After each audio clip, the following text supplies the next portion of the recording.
Hello সবাইকে। আজকের ভিডিওর যে কলকাটা আমি করছি সেটাতে আমি টিপটা অনেকটাই ছোট নিয়েছি। আমি জানি না তোমরা কতদূর বুঝতে পারছো কি না ভিডিওতে, বাট অন্যান্য দিনের তুলনায় অনেক ছোট। যাই হোক, এই কলকা তুমি রিয়েল ব্রাইডের ক্ষেত্রেও ইউজ করতে পারো, কারণ রিসেন্ট আমি দেখেছি কিছু কিছু ব্রাইড আছে যারা ছোট ছোট টিপ ইউজ করছে। তো সেক্ষেত্রে তোমরা রিয়েল ব্রাইডের ক্ষেত্রেও বা রিসেপশন ব্রাইডের ক্ষেত্রেও এরকম টিপ ইউজ করতে পারো, বাট আমি প্রেফার করব তোমরা আর কি মেরুন ইউজ করো। আমি নিজেও তাই করি, বাট আজকে আমার কাছে ছিল না, তো আমি রেড ইউজ করেছি। আর বাকি থাকলো দেখো, এই যে এখানে উঁচু নিচু হয়ে গেছিলো, সেটাকে আমি কীভাবে ব্যালেন্স করলাম সেটা দেখার।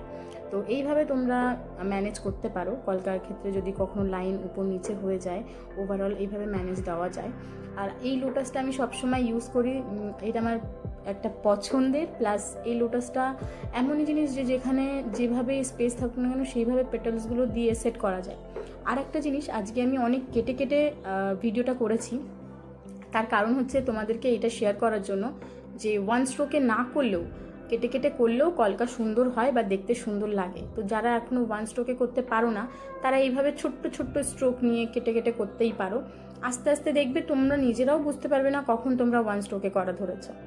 তো সেইটা তোমাদেরকে আর কি আমার তোমাদের সঙ্গে এইটা বলা বা শেয়ার করা, সেই জন্য আজকে ম্যাক্সিমাম আমি ট্রাই করেছি কেটে কেটে কলকা করার।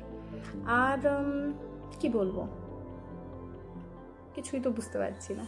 তো যাই হোক, কমা পাতা দিয়ে স্টার্ট করলাম। তোমাদের কি ধরনের ভিডিও ভালো লাগে অবশ্যই আমাকে কমেন্ট বক্সে জানাবে, তো আমি সেই ধরনের ভিডিও করার চেষ্টা করব। আর কখনো কখনো আমার ভিডিও আপলোড করা হয় না বা মিস হয়ে যায়, তো সেক্ষেত্রে একটাই কথা বলবো যে আমি একদম সেইভাবে ইউটিউবার হয়ে পারিনি। তো যে শিডিউল করে রাখবো আগে থাকতে বা কিছু, মাঝে আমি একটু ঘুরতে গেছিলাম, সেই জন্য আমার কিছুদিন অফ ছিল। আবার কন্টিনিউ করব। তো তোমরা দেখতে থাকো, আর আমাকে অবশ্যই কমেন্ট বক্সে জানিও তোমাদের কেমন লাগলো কলকাটা। আর কলকা করার সময় সবসময় তুলিটাকে স্ট্রেটভাবে ধরবে, তুলিতে কম কালার নেবে, তাহলেই দেখবে লাইন সূক্ষ্ম হচ্ছে আর নিট অ্যান্ড ক্লিন হচ্ছে। All about practice. কারোর হয়তো 2 দিনও হয়ে যেতে পারে, কারোর হয়তো 2 মাসও লাগতে পারে, কারণ সবাই তো যেরকম পড়াশোনায় সমান না। কারোর একটা আনসার মুখস্থ করতে 1 ঘন্টাও লাগে, আবার কারো সেটা করতে 1 দিনও লেগে যায়। তো এগুলো না সেই ধরনের। আশা করি বোঝাতে পেরেছি।